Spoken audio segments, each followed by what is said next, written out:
श्रद्धेय दीपक बाबा, उपस्थित धर्म प्रेमी सज्जनों, आदरणीय माता एवं भक्तिमती बहनों, एक बार हम लोग गुरु महाराज की बुलंद आवाज में जय जयकार करें। बोलिए श्री सद्गुरु महाराज की जय, श्री सद्गुरु महाराज की जय, श्री सद्गुरु महाराज की जय। अभी हम लोग पाठ और प्रवचन में सुन रहे थे कि चाहे कोई कुछ भी कर ले, कुछ भी हो जाए, क्या क्या हो जाए, तो सुन रहे थे बांझ का बेटा किसी को मार डाले, कछुए के पीठ पर लंबा लंबा बाल हो जाए, अंधकार सूरज को निगल जाए, नष्ट कर दे, आदि आदि कहते कहते कह दिए बारी मथे घृत होय बरु सिकता के बरु तेल, बिनु हरि भजन ना भवतरिय, यह सिद्धांत अपेल। यह अकाट सिद्धांत है कि जब तक ईश्वर की भक्ति नहीं करेंगे तब तक कल्याण नहीं होगा, सुख नहीं मिलेगा, शांति नहीं मिलेगी। यह काकभूषुंड जी गरुड़ जी को सुना रहे हैं। एक स्थल पर काकभूषुंड जी गरुड़ जी को कहते हुए कहे हैं कि राकापति खोड़स वही, तारा गण समुदाय, सकल ग्रह दबलाई, बिनु रविराति न जाए। ऐसे ही बिनु हरि भजन खगेसा, मिटहि न जीवन केर कलेसा। राकापति रात का राजा चंद्रमा 16 कलाओं से युक्त होकर अर्थात पूर्णिमा की चांद उग जाए, आकाश में झुंड के झुंड तारे उग जाए, आकाश भी साफ हो, जितने जंगल है धरती पर, जितने पर्वत है, सब में आग लगा दी जाए। आज का समय होता तो वहां पर काकभूषुंड जी कह देते जितना एनटीपीसी है जिसमें बिजली उत्पादित होती है सबको प्रकाश में परिणत कर दिया जाए, एसी नहीं चलाया जाए, बल्ब पंखा नहीं चलाया जाए, और जो भी काम लेते हैं बिजली से वह काम नहीं हो, केवल प्रकाश में परिणत हो जाए। बहुत प्रकाश तो होगा लेकिन ऐसा नहीं कह सकते हैं कि दिन हो गया।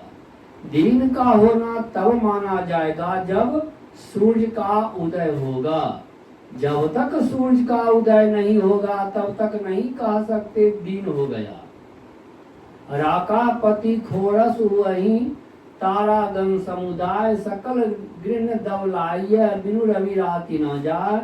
ऐसे ही बिनु हरि भजन खगेसा, मिटहि न जीवन केर कलेसा।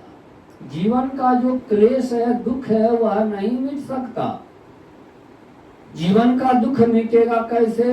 जब अपने अंदर सूर्य का प्रकाश होगा। जैसे बाहर में प्रकाश होने से रात्रि का अंधकार समाप्त हो जाता है, उसी प्रकार अपने अंदर में प्रकाश होने पर आपकी अज्ञानता चली जाएगी। तब समझ में आएगा दुख क्या है, सुख क्या है। अभी तो हम लोग संसार के ही सुख को सुख मानते हैं, जिसको कबीर साहब ने कहा झूठे सुख को सुख कहे, मानत है मनमोद, मन में बहुत आनंद मान रहे हैं। खलक चवेना काल का, यह चवेना है किसका? काल का। कुछ मुख में कुछ गोद, कब कौन किस तरह चले जाएंगे इसका कोई ठिकाना नहीं है। गुरु महाराज एक कहानी कहा करते थे कि जमराज के दरवाजे पर एक बगीचा था। बगीचा में एक पेड़ पर एक कबूतरी रहती थी। जमराज आते जाते थे, कबूतरी से कुछ लेना देना था नहीं। लेकिन एक दिन जमराज जब अपने घर से निकले तो कुछ देर तक खड़ा रह करके कबूतरी को एक टक से देखते रहे। बहुत देर तक देखते रहे जमराज, तो कबूतरी देख करके जमराज को भयभीत हो गया। इधर से तो रोज आते जाते थे जमराज, लेकिन मुझे कभी नहीं देखा, और आज इतनी देर से गौर से देख रहा है, जरूर कुछ बात है। भयभीत था, कबूतरी भयभीत थी। तो कभी गरुड़ जी, पक्षियों का राजा गरुड़ जी अपनी प्रजाओं की देख रेख करते हुए वहां पर पहुंचा। तो देखते हैं कि कबूतरी बहुत भयभीत है। तो गरुड़ जी ने पूछा, कबूतरी तुम इतना भयभीत क्यों हो? तो कबूतरी कह दी कि देखिए गरुड़ जी, आज जब जमराज निकला तो मुझे बहुत देर तक गौर से देखते रहा, जबकि कभी नहीं देखता था, रोज आते जाते हैं, लेकिन कभी नहीं देखता था, आज बहुत देर तक देखते रहा। उसी समय से मुझे भय सवार हो गया। गरुड़ जी कहते हैं, जिसको इस तरह से जमराज देखे, भय का तो अवश्य कारण है, लेकिन तुम डरो मत, मेरे पीठ पर बैठ जाओ और मैं तुमको इतनी दूर पहुंचा दूंगा जहां की जमराज की भी पहुंच नहीं हो सके। कबूतरी कहती है, ऐसा हो सके तब ना। कहा पहले तुम मेरी बात तो मानो, बैठो मेरे पीठ पर। कबूतरी बैठ गई गरुड़ जी के पीठ पर। गरुड़ जी मारे छलांग, 7 समुद्र पार एक पहाड़ की कंदरा में ले जाकर कबूतरी को छोड़ दिए और कहा, तुम निर्भय होकर रहो, मैं जा रहा हूं जमराज के पास पूछने कि तुमको वे क्यों देख रहे थे देर तक। मुंह पर बहुत बड़ा चट्टान लगा दिया गरुड़ जी, जिससे जमराज भी अगर आ जाए तो इस चट्टान को हटा ना सके। और चले मारे छलांग, उड़ते हुए चले गए जमराज के पास। देखते हैं जमराज माथा पर हाथ दिए बैठे हैं। पहुंच गए गरुड़ जी, देखते हैं बहुत चिंतित है जमराज। कहते हैं, आप बहुत चिंतित लगते। कहा, हाँ कुर्सी का सवाल है। का मतलब मुझे काम मिला है।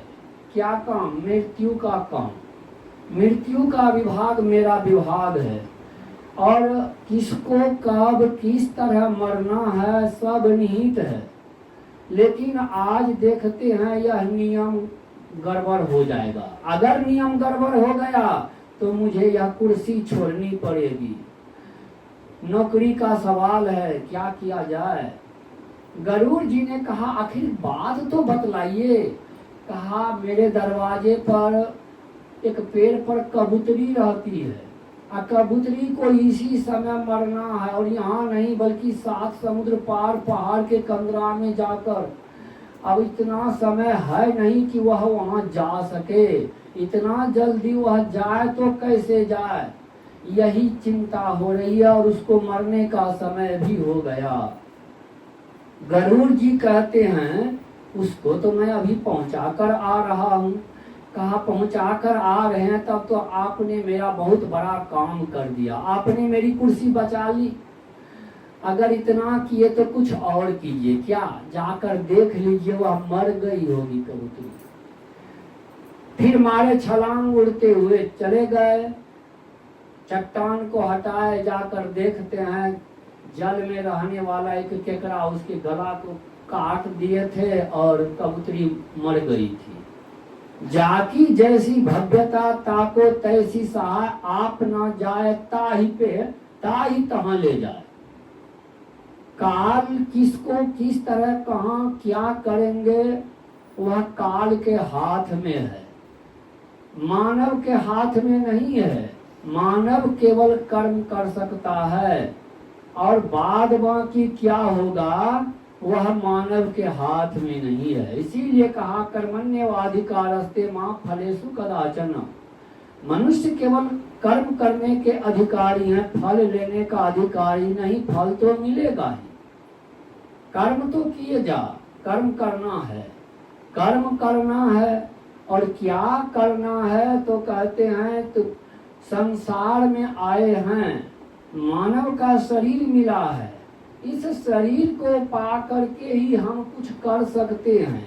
क्या कर सकते हैं, तो गोस्वामी जी रामचरितमानस में लिखते हैं, यह मानव का शरीर जो है नरक स्वर्ग अपवर्ग निसेनी, नरक में जाने के लिए, स्वर्ग में जाने के लिए, अपवर्ग में जाने के लिए इस मानव शरीर में सीढ़ी लगी हुई है, निसेनी लगी हुई है। तीनों जगह जाने का रास्ता है इस मानव शरीर में, नरक स्वर्ग अपवर्ग। नरक स्वर्ग के बारे में तो दीपक बाबा से बहुत कुछ सुन लिए, अपवर्ग के बारे में थोड़ी चर्चा मुझसे भी सुन लीजिए। अपवर्ग किसको कहते हैं? अपवर्ग मतलब जहाँ पवर्ग नहीं हो, पवर्ग रहित स्थान को अपवर्ग कहते हैं। पवर्ग में पा फा बा भा मा होता है, तवर्ग में ता था दा धा ना होता है। तो पवर्ग में जहाँ पा फा बा भा मा नहीं हो, अर्थात पा से पतन, जहाँ जाने के बाद हम जीव का पतन नहीं हो। पतन का अर्थ क्या होता है? गिरना, अर्थात मानव शरीर के सिवा अन्य शरीर में नहीं चले जाएं, यह मानव शरीर से गिरना हुआ। और यहाँ पतन का अर्थ क्या है? जहाँ जाने के बाद पुनः संसार चक्र में नहीं आना पड़े, आवागमन के चक्र में, जन्म मरण के चक्र में नहीं आना पड़े, यह पतन से बचना है। अगर आवागमन के चक्र में रहे तो हम पतन से नहीं बच सके। इसीलिए कहते हैं जहाँ जाने के बाद हम जीव का पतन नहीं हो, अर्थात पुनः जन्म मरण नहीं हो, उस स्थान का नाम है अपवर्ग। प के बाद होता है फ, अर्थात जहाँ जाने के बाद कोई फलासा नहीं, मैंने दान किया इसका फल यह मिलना चाहिए, मैंने पुण्य किया इसका फल यह होना चाहिए, मैंने तीर्थ किया इसका फल यह होना चाहिए, मैंने व्रत किया मुझे इसका फल यह मिलना चाहिए। तो यहाँ जाने के बाद, जहाँ जाने के बाद कोई फलासा नहीं रहे, कोई इच्छा नहीं रहे, कोई चाहना नहीं रहे, चाह गई चिंता मिटी मनवा बेपरवाह, जाको कछु न चाहिए सोई सहनसार। जहाँ जाने के बाद ऐसा हो जाए उस स्थान का नाम है अपवर्ग, अर्थात जहाँ जाने के बाद कोई फलासा नहीं। अभी हमें कितनी इच्छाएं हैं इसका ठिकाना नहीं, जब से जगे हैं कितनी इच्छाएं आई और कितनी इच्छाएं चली गई, कुछ की पूर्ति हुई, अधिक की पूर्ति नहीं हुई। तो जहाँ जाने के बाद कोई फलासा, कोई इच्छा नहीं रहे, उस स्थान का नाम है अपवर्ग। फ के बाद ब है, ब अर्थात बंधन, जहाँ जाने के बाद कोई बंधन नहीं रहे। अभी हम लोग बंधे हुए हैं, किससे बंधे हैं? तो गोस्वामी जी ने रामचरितमानस में लिखा, बहु बंधन से बांधिया एक बेचारा जीव। एक दो बंधन नहीं है, बहुत बंधन है। एक संत हो गए राधा स्वामी साहब आगरा में, उनके वचन में है, तुम बधे गाढ़े बंधन आन, पहला बंधन परा देह का, पहला बंधन है शरीर का, दूजा तिरिया जान। और राधा स्वामी साहब पुरुष थे, इसीलिए कहते हैं दूजा तिरिया जान। अगर जानाबाई होती, सहजोबाई, मीराबाई, दयाबाई, माँ सबरी, तो ये सब क्या कहती? पहला बंधन पराधे का, दूजा पुरुषा जान। स्त्री के लिए पुरुष बंधन और पुरुष के लिए स्त्री बंधन, दोनों के लिए दोनों बंधन है। तो पहला बंधन परादेह का, दूजा तिरिया जान, और तीजा बंधन पुत्र विचारो। अब शादी हो गई तो पुत्र तो होना चाहिए, अगर पुत्र नहीं होता है तो समाज में कलंक होता है। इसीलिए तीजा बंधन पुत्र विचारो, चौथा नाती मान, नाती के कहीं नाती हो गए तब को कौन ठेकान। बहुत बहुत बंधन है, बहु बंधन से बांधिया एक बेचारा जी, बहुत बंधन है। ये सारे के सारे बंधन एक साथ समाप्त हो जाएगा कब? जब हम अपवर्ग मोक्ष मुक्ति निजात निर्वाण को प्राप्त कर लेंगे, आवागमन के चक्र से छूट जाएंगे, तब यह बंधन समाप्त हो जाएगा।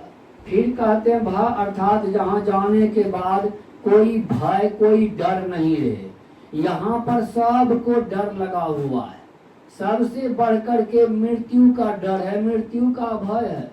जीवन में भी बहुत दुख होता है, जाय दुखम जरा दुखम व्याधि दुखम पुनः पुनः अंत काले महादुखम जाग रही जाग रही जाग रही।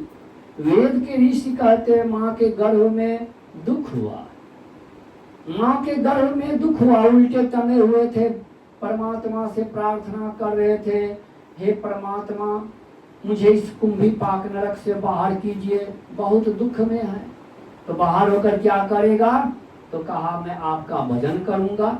और जैसे बाहर होते हैं कहाँ कहाँ करने लगते, नकार देते हैं, मैंने कहाँ वादा किया था।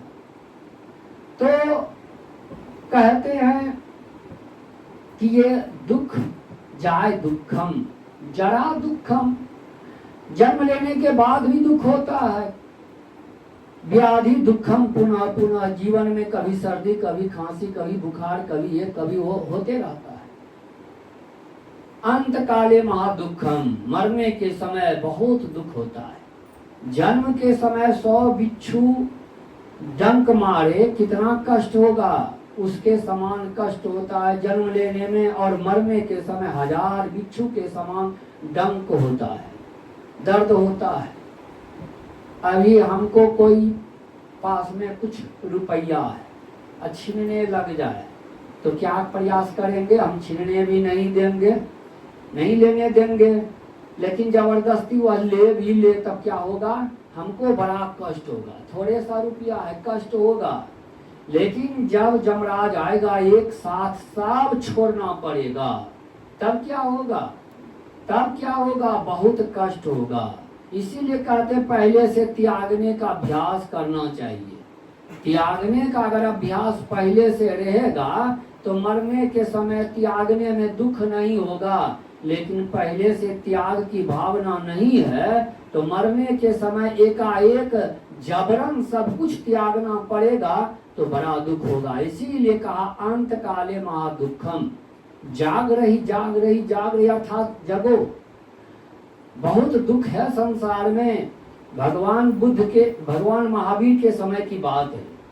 भगवान महावीर राजपुत्र थे, राजा का बेटा। नालंदा जिला में जगह है, वहीं पर उनका जन्म स्थान है। भगवान महावीर जैन धर्म को कबूल किया, जैन धर्म का प्रचार बहुत जोर शोर से किया। एक जगह पर भगवान बुद्ध और भगवान महावीर सत्संग कर रहे थे। भगवान महावीर का एक शिष्य था जिनका नाम था गौतम। गौतम का काम था देख रेख करना, कौन कैसे बैठे हैं, किस तरह से हैं, कौन बातचीत कर रहे हैं, इस तरह से देख रेख करते थे, किनको क्या दिक्कत है, क्या कमी है। एक दिन की बात है, एक जगह पर सत्संग होने की बात है। सत्संग में और लोग भी आए। एक आदमी ऐसा आया जो सबसे पीछे बैठा हुआ था और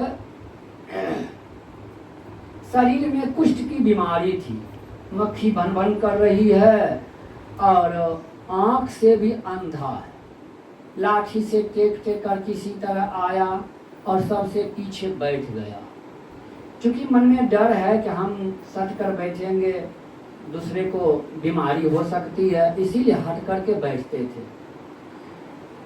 गौतम देख रेख करते हुए उनके पास भी पहुंचा, देखा, मन में बहुत दुख हुआ कि बहुत कष्ट में यह आदमी है।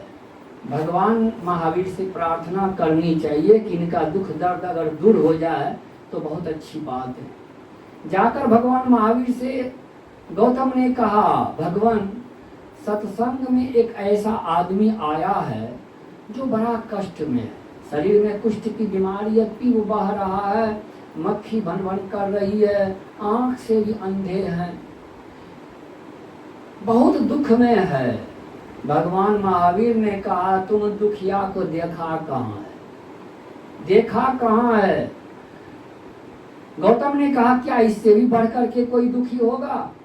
कहा अगर देखना चाहते हो इसी गांव का जो राजा है उसके पास चले जाओ, उनको जाकर कहना कि आप अपने पुत्र को दिखलाइए, सभी पुत्र को दिखलाइए, हम देखना चाहते हैं, भगवान महावीर ने भेजा है, तुम्हें दिखा देगा। गया गौतम और राजा से जाकर कहा भगवान महावीर ने भेजा है, किस लिए? मैं आपके सब पुत्रों को देखना चाहता। तो सभी पुत्रों को बुलाया, सबको देख लिए चुपचाप और मन ही मन देखकर चले आए। जाकर भगवान महावीर से कहा भगवान मैंने तो उनके सभी पुत्रों को देखा लेकिन सब तो हिष्ट पुष्ट स्वस्थ है, आपने कहा कि जाकर देखना है तो उनके यहाँ जाकर देखो, तो ऐसा तो कुछ नहीं देखा। कहा जिनको देखने मैंने भेजा था उनको दिखाया ही नहीं, जाओ फिर से कहना घर के नीचे मुनहर में जो पुत्र को रखे हैं उसको दिखाइए। फिर से गया और कहा भगवान महावीर ने मुझे पुनः भेजा है, किस लिए? आपका एक पुत्र घर के नीचे मुनहर में रहता है, उसको दिखाइए, मैं उसको देखना चाहता हूँ। एक नौकर को हाथ में कोई प्रकाश का साधन दिया और कहा जाकर दिखा दो। जब गया दिखाने के लिए, नौकर भी नाक मुंह बंद करके गया, देखता है हाथ दोनों यहाँ से गला हुआ है, कटा हुआ नहीं बल्कि गला हुआ है, पैर भी यहाँ से दोनों कटा हुआ है, गला हुआ है। कुछ खाने को कोई देते हैं तो फेंक करके कुत्ते की तरह देते हैं और मुंह से ही उसको खाता है, हाथ है ही नहीं, खाएगा कैसे? मुंह से ही जानवर के तरह किसी तरह खाता है। और जैसे मुंह चलाता है तो फच से पीव निकलता है, खून निकलता है, देख करके तो मन भिन्ना जाता है। नौकर भी उसके पास जाना नहीं चाहता है। ऐसा देख करके आया और गौतम ने कहा हाँ भगवान आपने ठीक ही कहा, इस संसार में दुख का कोई पार नहीं है, आर पार नहीं है कि कितना दुख है, कितना दुख है इसका कोई आर पार नहीं है, बहुत बहुत दुख है। इसीलिए इस दुख से अगर बचना चाहते हैं तो क्या करना पड़ेगा? तो कहते हैं कि बिनु हरि भजन न भवतरिय, यह सिद्धांत पे जब तक ईश्वर का भजन नहीं करेंगे तब तक दुख से छुट्टी नहीं मिलेगी। अब ईश्वर का भजन कैसे करना चाहिए, किस तरह से करना चाहिए? भगवान श्री कृष्ण गीता ज्ञान समझाते हुए अर्जुन से कहते हैं अर्जुन स्मरण भी करो और युद्ध भी करो। कितना कठिन काम है, स्मरण भी करना था तो हर समय भगवान को याद भी करना है और युद्ध भी करना है। युद्ध में क्या है, हमको कोई मारे नहीं, हम बहुत को मार दें, यह अभिलाषा से युद्ध करते हैं। तो इस तरह से युद्ध करना है, कितना कठिन काम है। और यह काम होगा किससे? मन से। जब तक मन बस में नहीं होगा तब तक भजन भी नहीं होगा।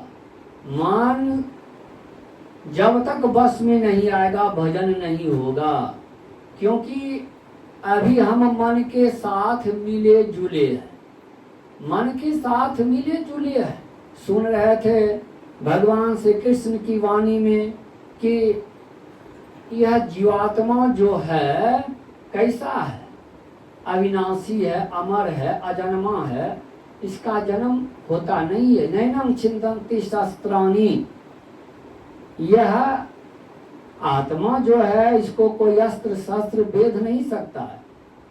नैनम दहती पावक, अग्नि जला नहीं सकती। ना चैनन कलद्यंत्यापो, पानी इसको भिंगा नहीं सकता। और ना शोष्यति मारुतः, हवा इसको क्या कर सकते हैं?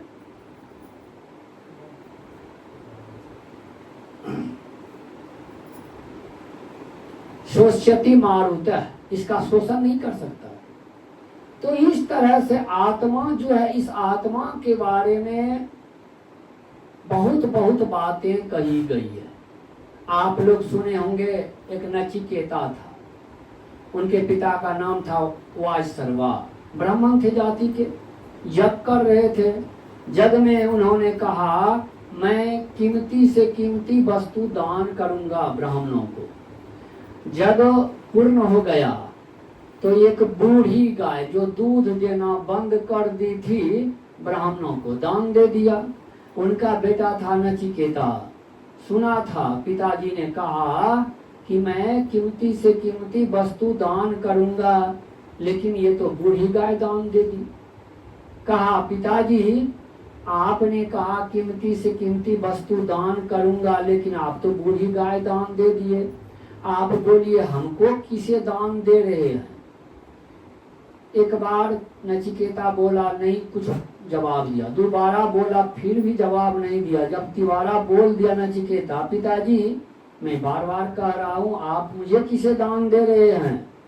तो क्रोध में आकर कहा मैं तुझे मृत्यु को दान दिया। अब मृत्यु के देवता जमराज के पास नचिकेता 100 शरीर चले गए। संजोग से जमराज उस समय घर पर नहीं थे। 3 दिन तक वह बालक 5 वर्ष का रहा होगा, उनके दरवाजे पर भूखे प्यासे खड़े रहे। 3 दिन के बाद जब जमराज आया, इसे देख करके बहुत दुखी हुआ कि अतिथि के रूप में एक आए हुए मेरे दरवाजे पर 3 दिन तक भूखा रहा। इसीलिए कहा मैं तुम्हारे ऊपर प्रसन्न हूँ, 3 वरदान मांग लो। तो कहा मुझे पहला वरदान दीजिए कि मेरा पिता जो क्रोधित है मेरे ऊपर, उनका क्रोध शांत हो जाए, क्रोध शांत हो जाए। दूसरा वरदान दीजिए कि पूर्वतः जैसे पहले मेरा पिता मेरे साथ व्यवहार करते थे वैसा व्यवहार करे। और तीसरा वरदान दीजिए कि यह आत्मा क्या है, आत्मा और परमात्मा के बारे में, आत्म तत्व के बारे में बतलाइए। जमराज ने कहा बालक इस आत्मा के बारे में बड़े बड़े देवता को भी ज्ञान नहीं है, इसीलिए यह जानकर क्या करेगा? लंबी आयु मांग ले, पृथ्वी का राज मांग ले, बहुत वैभव मांग ले, लंबी आयु मांग ले, राजपाट मांग ले और कुछ मांग ले, लेकिन यह आत्म तत्व के बारे में मत पूछ। नचिकेता ने कहा तब इसी के बारे में हमें बतलाइए, मैं इसी को जानना चाहता। लाचार होकर जमराज ने नचिकेता को बतलाया कि देखो 5 स्थूल तत्व है, मिट्टी, अग्नि, हवा, आकाश और जल। 5 सूक्ष्म तत्व है, रूप, रस, गंध, स्पर्श और शब्द। 5 कर्मेंद्रियां, हाथ, पैर, गुदा, लिंग और मुंह। 5 ज्ञानेंद्रियां, आंख, कान, नाक, जिह्वा और चमड़ा। अंतःकरण की 4 इंद्रियां, मन, बुद्धि, चित्त, अहंकार। प्रकृति, धृति, संघात, चेतना, इच्छा, द्वेष, सुख और दुख, ये सब मिलाकर 31। इन 31 तत्व के समुदाय को, समूह को स्विकार क्षेत्र कहते हैं। स्विकार अर्थात जिससे विकार उपजते रहे। यह शरीर जो है, शरीर पर खूब तेल साबुन कुछ भी लगाते रहिए, इससे गंदगी निकलते रहेगी। इसीलिए इसको स्विकार क्षेत्र कहते हैं। क्षेत्र मानी खेत, अर्थात इस शरीर को खेत भी कहते हैं। संस्कृत में इसे क्षेत्र कहते हैं।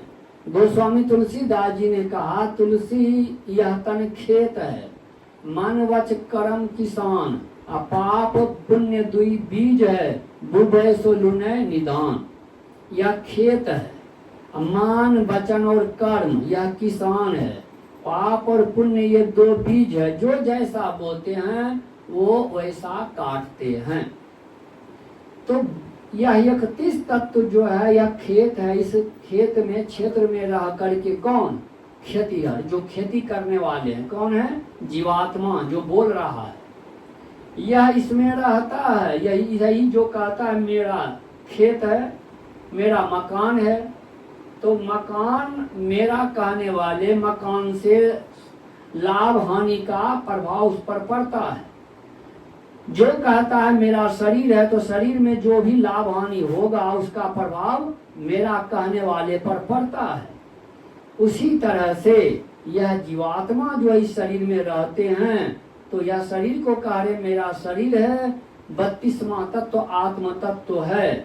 वह आत्म तत्व के बारे में कहते हैं यह जन्म नहीं लेता है, मरता नहीं है, इसको किसी तरह से विनाश नहीं किया जा सकता। आदि आदि उपमा दे करके इसको समझाया गया है।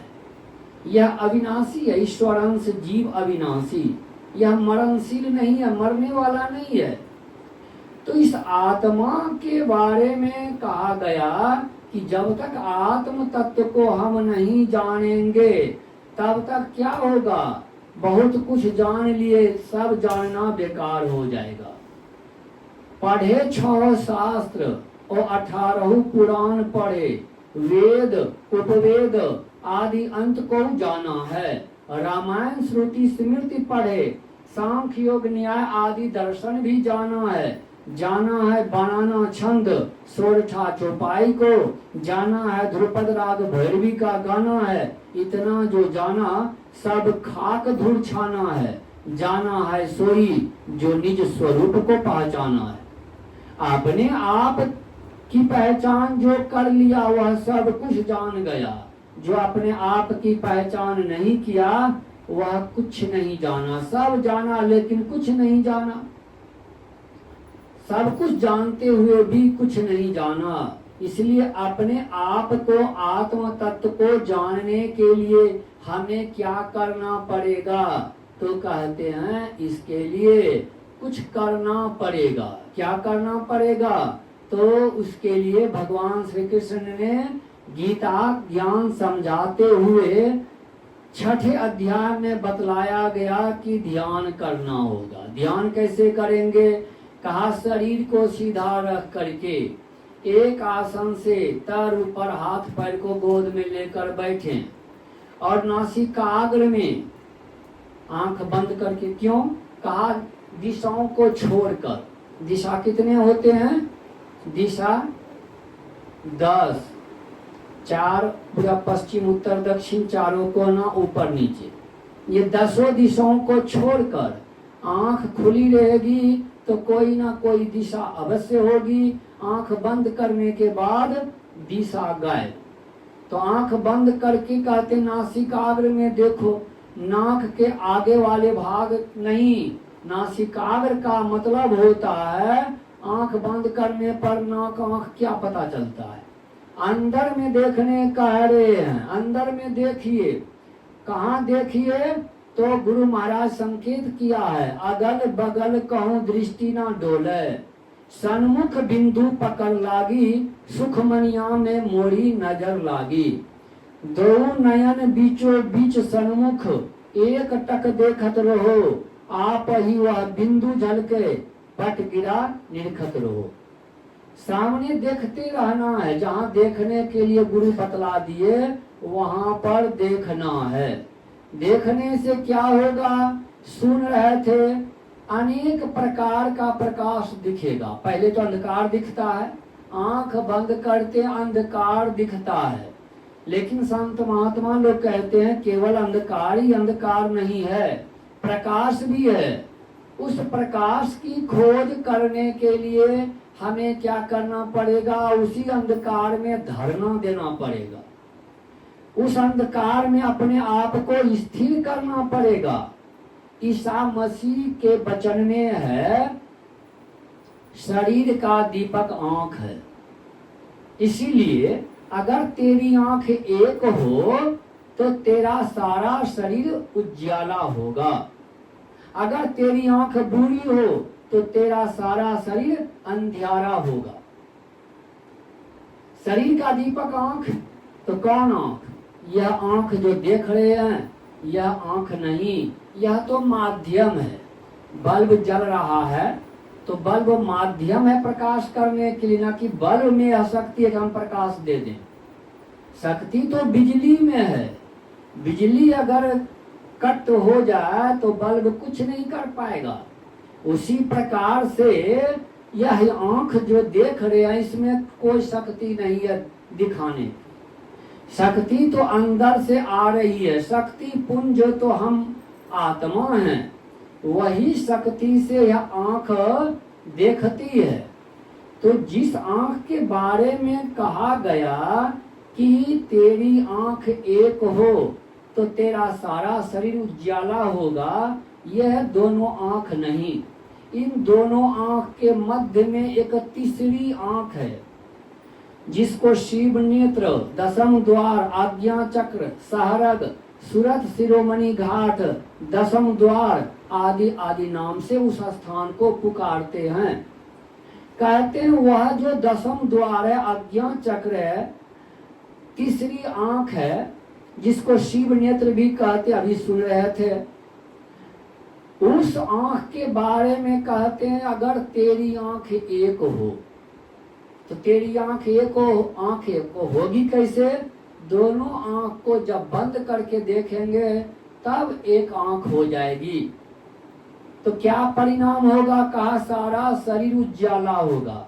सारा शरीर का मतलब यह जो शरीर देख रहे हैं केवल यही शरीर नहीं है, इसके अंदर शरीर है, उसके भी अंदर शरीर है। अर्थात इस शरीर को स्थूल शरीर कहते हैं, उसके अंदर सूक्ष्म शरीर है, उसके अंदर कारण शरीर है, उसके अंदर महाकारण शरीर है, उसके अंदर कैवल्य शरीर है। चार जड़ का शरीर, स्थूल सूक्ष्म कारण महाकारण, ये चार जड़ का शरीर है। अर्थात इसको कोई ज्ञान नहीं है। इसके अंदर जो एक शरीर है जिसको चेतन कहते हैं वह कैवल्य भी कहलाता है। केवल शब्द से कैवल्य शब्द बना है, जिसके लिए गोस्वामी जी ने कहा अति दुर्लभ कैवल्य परम पद। अर्थात केवल अर्थात मैं ही मैं, मेरे सिवा कोई नहीं। अभी समझ रहे हैं कि परमात्मा कोई अलग है, हम अलग हैं, लेकिन जहाँ ये भाव द्वैत भाव जो है समाप्त हो जाए, एक ही भाव हो जाए, तब क्या होगा? तब ऐसा नहीं कह सकते कि हम अलग परमात्मा अलग। एक ही भाव में ऐसा नहीं होगा। अर्थात जो परमात्मा है वही मैं हूँ, जो मैं हूँ वही परमात्मा, ऐसा हो जाएगा। लेकिन अभी हम उनको नहीं जान रहे हैं। जानने की जो शक्ति है उस शक्ति को हम प्रकट नहीं कर पा रहे हैं, इसीलिए नहीं हो रहा है। इसलिए कहते हैं शरीर का दीपक आंख है। अगर तेरी आंख एक हो तो सारा शरीर उज्ज्वला होगा। अर्थात अपने अंदर में जब एक आंख बनाएंगे, दोनों आंख को बंद करके देखेंगे तो एक आंख हो जाएगी, तो सभी शरीर उज्ज्वला हो जाएगा। भगवान बुद्ध ने कहा हमारा वर्तमान हालत हमारे विचारों का फल है, यह हमारे विचारों से बना है। अगर मनुष्य बुरी कल्पना से बोलता है अथवा काम करता है तो दुख उसके पीछे वैसे चलता है जैसे बैल गाड़ी में बैल के पीछे गाड़ी का चक्का चलता है। इसलिए फिर कहा कि हमारा वर्तमान हालत हमारे विचारों का फल है, इसकी बुनियाद हमारे विचारों पर है। अगर मनुष्य अच्छी कल्पना से बोलता है अथवा काम करता है तो सुख उसके पीछे वैसे चलता है जैसे शरीर की छाया जो कभी साथ नहीं छोड़ती। अर्थात हमारी कल्पना अच्छी हो। कल्पना अच्छी कैसे होगी? अंदर में ध्यान करने से। बाहर बाहर जाने से कहीं अच्छी कल्पना हो ही नहीं सकती है। इसीलिए कहते अंतः साधना कीजिए। साधना करने में अगर हम प्रारंभ कर दिए, दीक्षा ले लिए, दीक्षा लेने के समय जो 2-4-5 मिनट ध्यान करवाया जाता है तो वह भक्ति का बीज पड़ गया। अब हम मान लीजिए 10 जन्म तक कुछ नहीं किए, केवल दीक्षा तो एक दिन लिए थे, कुछ किए हैं और 10 जन्म तक वैसा ना मौका मिला ना हम कुछ किए, तो क्या होगा परिणाम? वह भक्ति का बीज जो है खत्म। ऐसा होगा? कहते नहीं, भक्ति बीज विनाश नहीं, उसका विनाश नहीं होगा। क्या होगा? अगर थोड़ा भी किए हैं 2-4-5 मिनट भी, तो वह संस्कार आपके अंदर रहेगा। पहला काम तो यह होगा कि इसका उल्टा परिणाम नहीं होगा, अर्थात भक्ति का उल्टा परिणाम नहीं होने का मतलब है बार बार मानव का शरीर मिलेगा, क्योंकि भक्ति के संस्कार को मानव के सिवा कोई दूसरा शरीर संभाल नहीं सकते हैं। यहाँ तक कि देवता भी नहीं संभाल सकते हैं। देवता भोग कर सकते हैं, योग नहीं कर सकते। इसलिए कहते हैं कि बार बार मानव का शरीर मिलेगा, इसका उल्टा परिणाम नहीं होगा और इसका विनाश भी नहीं होगा। ऐसा नहीं कि खत्म हो जाएगा, विनाश भी नहीं होगा, उल्टा परिणाम नहीं होगा और यह बार बार मानव का शरीर दिलाएगा, भक्ति मिलेगी और सत्संग मिलेगा। करते करते जब तक पूर्ण नहीं हो जाते हैं तब तक बार बार मानव का शरीर मिलते रहेगा। भगवान श्री कृष्ण से अर्जुन ने कहा, भगवान कोई भक्त आपकी भक्ति करता है लेकिन भक्ति पूरी हुई नहीं और शरीर बीच में ही छूट गया, क्या परिणाम होगा? तो कहा पहले वह जाएगा स्वर्ग और स्वर्ग के ऊंचे से ऊंचे स्वर्ग में जाएगा और स्वर्ग के असीम सुख को भोगेगा। पुनः क्या होगा? मृत लोक में मानव का शरीर धारण करेगा, फिर भक्ति प्रारंभ करेगा और करते करते जब तक मुझको प्राप्त नहीं कर लेते हैं तब तक बार बार मानव का शरीर मिलेगा, भक्ति मिलेगी और एक ना एक दिन मुझ में विराजने वाली शांति को प्राप्त कर लेंगे। तो मैं आशा करता हूँ गुरु महाराज की कृपा से ये जिनका शरीर छूट गया, क्या नाम बतलाए? विक्रांत बाबू, जहाँ भी गए होंगे, यह अकाट्य बात है, गुरु महाराज की वाणी है। अगर गुरु महाराज संत होंगे तो वे झूठ नहीं बोलते होंगे। उनकी वाणी है कि भक्ति का प्रारंभ कोई कर दिया तो मानव शरीर के सिवा दूसरा शरीर नहीं मिलेगा, भक्ति मिलेगी और बार बार वे मानव शरीर में आएंगे, भक्ति मिलेगी, भक्ति करते करते एक ना एक दिन परमात्मा को प्राप्त कर लेंगे। इन्हीं शब्दों के साथ श्री सद्गुरु महाराज की जय।